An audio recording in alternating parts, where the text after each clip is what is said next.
ens fa molta il·lusió la trobada aquesta avui i aquí, perquè neix de la voluntat comarcal d'Òmnium en aquest moment.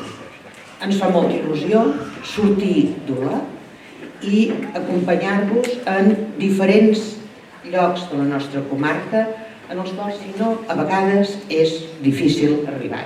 Tenim el goig de dir que en aquest moment han estat 1.575 els nois i noies que han participat en aquest conjunt, en aquest concurs, i que són de 22 centres diferents de la comarca.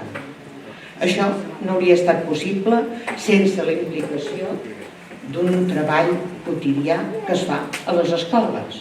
De ben segur que agrupar els nens de les escoles infantil i primària i juvenil que puguem trobar-nos aquí a Sant Feliu tots plegats és un honor pel nostre poble.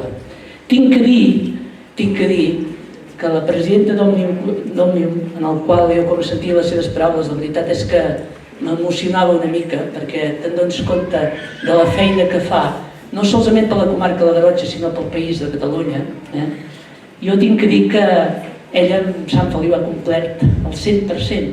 L'any passat jo la vaig convidar a venir aquí a Sant Feliu i me va agafar la paraula i per tant avui esteu aquí a Sant Feliu.